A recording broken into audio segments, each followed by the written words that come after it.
This is Richard Lang. This video was produced by Lang Online Media. You can reach us on the web at langonline.media. Copyright 2020.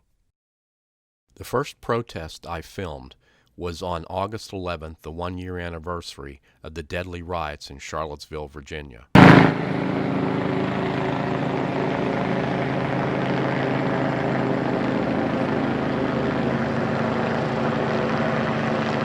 Introduction. You do not need government approval to be a citizen journalist. You can legally photograph or videotape events in public places like streets, parks, sidewalks, public buildings with public access, including police activity, but do not interfere or disrupt what they're doing. Personal safety versus photo opportunities. Protests can be very dangerous environments. Generally, daytime is safer. Later into the night, more violence seems to occur. Peaceful gatherings can quickly turn violent. We call it breaking bad. Look for signs of trouble and avoid. People with bats, clubs, shields, piles of bricks on the sidewalk, hearing shots fired from firearms, seeing broken glass, fires burning, any kind of fighting, toxic odors like tear gas. Avoid any of these areas. Keep your distance. Vehicle use. Your vehicle is probably the most important piece of equipment. It's your mobile studio and your life support system. We recommend using a plain vehicle, mid-size SUV in a subtle, inconspicuous color. All-wheel drive is an absolute necessary option. It'll facilitate transportation in bad weather if it's raining or snowing. It's good for light off-road navigation, driving through a field or a muddy dirt road. Sometimes it can get you into where the action is in remote location, and in some cases to get away from the action when things start breaking bad. It's a place to relax, get cooled off, or warmed up while you're on location. There's a substantial compartment in the back of an SUV behind the seats that can be used as a workstation. When you open the rear hatch, the door provides cover from rain and snow, and it gives you shade from the sunlight. Filming from a vehicle. There are times when unstable situations may be a risk to personal safety. However, driving a vehicle through active areas can sometimes add an extra layer of personal protection as opposed to out walking in the streets. In the first scenario, we mounted a DSLR camera in the windshield using a tripod secured to the passenger seat with a seat belt. A microphone is mounted on the outside of the window, which picks up sound from outside the vehicle. Position of the camera allows the driver to control the camera, both the focus, zoom, and with a little practice, reach the buttons to record.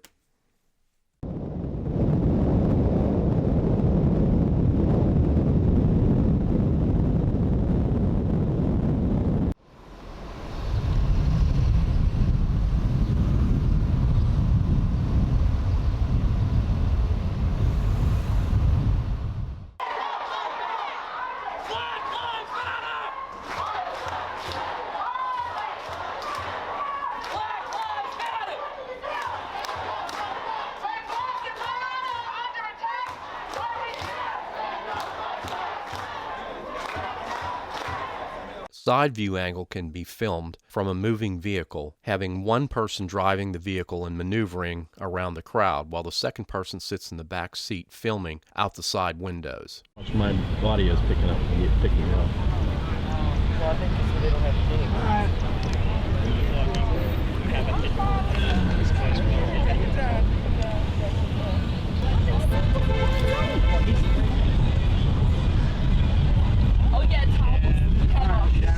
Yep, we're out of here. Digital Single Lens Reflex Cameras, DSLR. They look like their 35mm predecessor, except there's an image sensor where the film was. In the video mode, the mirror flips up and allows the images to project directly onto the image sensor, while the monitor on the back of the camera displays what is being seen by the lens and recorded. In the video mode, the viewfinder is blocked, and the monitor on the back of the camera is very hard to see in bright sunlight.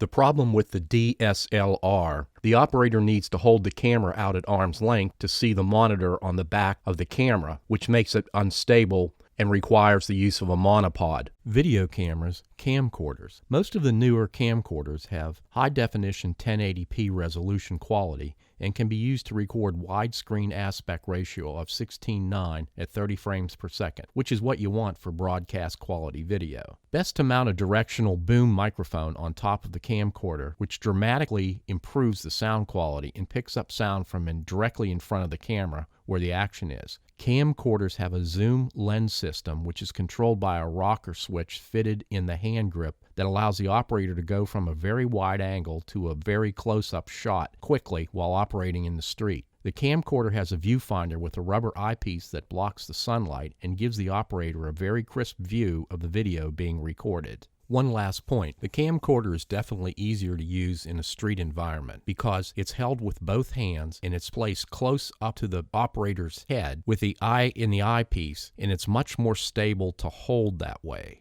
Protest action is best filmed with two team members shooting video from different perspective angles. A-roll is video of the action with the primary subject in focus. B-roll is a supporting video of surrounding area for orientation of the viewer.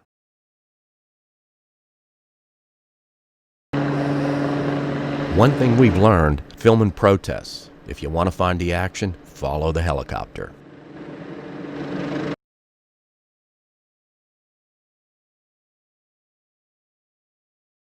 Hey Henry, it's Richard. Listen, I've got Jim in the car. We're heading down Broad Street. We're going down to the monument. What do you got for us? From what I can see on what's available on the website and what I'm hearing on the scanner, it looks like they are going to start at the monument and make a circumference route, basically making a 4-block horseshoe-shaped type of march. From what the Virginia State Police and the Richmond Police websites are showing, you're going to want to park over on 5th Street. You're going to be an easy access in and out. You shouldn't get too blocked up. On the side frequencies, from what I can tell, support units coming in to assist with barricades. Main units are setting up the traffic control situations. I'm not hearing anything breaking bad. Equipment and clothing. The first point is that you want to have the things that you're going to need when you're out in the streets packed up and ready to go. The camera case that you see here has compartments for everything that we use in the street. So the camera, the microphone, the headsets, the chargers, lenses, whatever you're carrying, there's a space for each one of them in this case. What happens is if you get in a hurry or in the middle of commotion, something starts to break bad, you need to pack and go. If you look in that box and there's an empty space in there, you know that you've got a lens laying around somewhere that you need to find very quickly. As far as your clothing, you want to have a little go bag with all the things that you're going to need or carry with you in the field. When things start to happen and you get a call to go out and film, you don't have time to look around and gather all these things up. First of all, the press pass is something you want to have with you in your bag, and we'll talk a little bit more about press passes in a minute. You want to have comfortable hiking shoes. And also, you want to blend in. We like the black t-shirt. Whatever the people are wearing at the protest, that's what you want to have on. You also want to have a hat with a brim because you can't use sunglasses when you're filming because the glasses get in the way of the viewfinders. A rain shell that packs up small is a really good thing to have with you, and you can always wrap up your camera in it if you have to if rain breaks quickly. And whatever you do, make sure you have some water with you. As far as equipment goes, the DSLR with a boom microphone or your video camcorder with a boom microphone. A multi-tool is a really good thing to have because they've got screwdrivers in them that you can use to remove tripod attachments and so forth. A pen with some business cards is good to have. Your cellular phone, and if you're using a cellular phone, you want to have a hands-free headset for it so you can talk to your partners without taking your hands off the cameras. We also recommend a pair of walkie-talkies. The reason for the walkie-talkies are if you've got 4 people out in the street, if one person pushes the transmit button, everybody else in the team can hear what's being said, where if you're using cell phones, you got to call 3 different people up. We also recommend if there's more than one person that you keep at least 2 sets of car keys so that 2 different people have a set of keys. One obvious if somebody loses them. We recommend using clips of some kind to hook them on your belt so you can't lose them. But if there's more than one person operating and one person needs to go back to the car to get water or recharge their batteries, They both have keys to get in the vehicle, not to mention if something happens and somebody gets hurt and one guy has to go get the vehicle to pick up the other guy. Powerful little LED flashlights that have different intensity settings are great. You can use them to see switches and dials on equipment as well as find something that might have fallen. A really good idea to have one of these little flashlights in your pocket, especially if you're there after darkness sets in. Mask and goggles for emergency. It's not a bad idea to have something like this with you for protection, basically to get back to your vehicle safely. As a side note, if you have to use this, you've probably been hanging around in a dangerous area too long or getting too close to the action. You have a pair of swimming goggles that protect your eyes from smoke, dust, chemicals, and tear gas.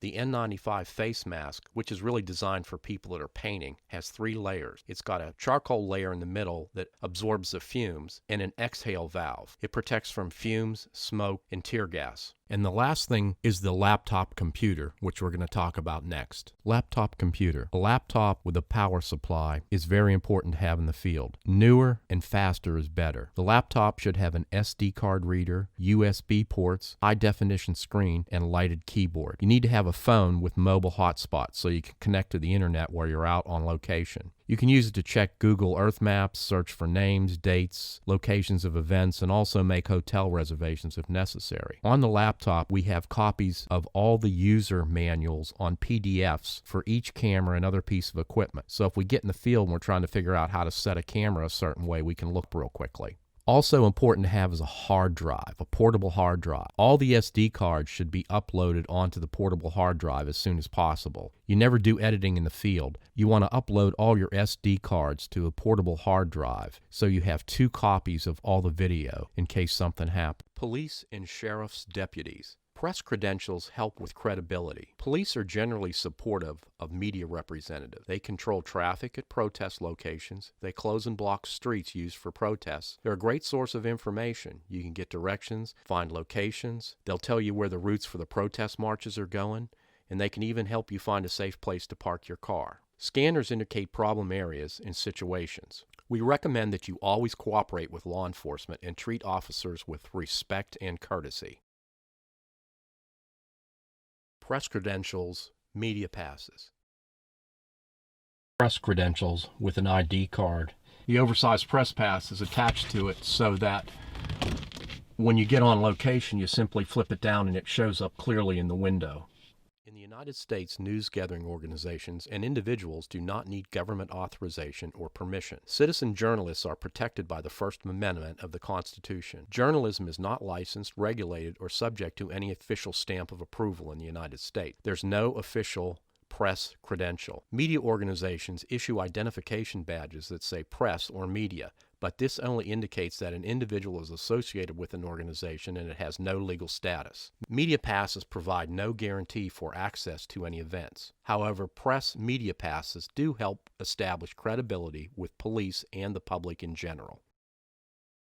Putting it all together, pictured here is our editing desk. It's built around an Asus tower. When we bought it, we took it apart, upgraded the graphics card to a high-speed Nadiva graphics card, and replaced the RAM memory with 16 gigabytes of DD4 RAM. It's basically running Windows 10, and it's got a quad processor that runs at like 2.7 gigahertz. 2 monitoring screens are attached to the computer, one a standard on the left, and then the high-definition graphics screen that's long and narrow, specifically designed for editing video. As far as software, we're using Adobe Premiere for the video editing, and we use PowerPoint to create the graphics and the title slides. The process of creating the video is in several steps. First, the video software is opened. The video clips and the photographs are imported and placed in the timeline and organized. Once that's completed, then the voiceovers are done in our podcast studio in Virginia and added to the timeline and adjusted to fit the clips in the picture. The final phase would be add a little bit of background music to the whole thing, and then export it to an MP4 file, which is uploaded on our YouTube channel.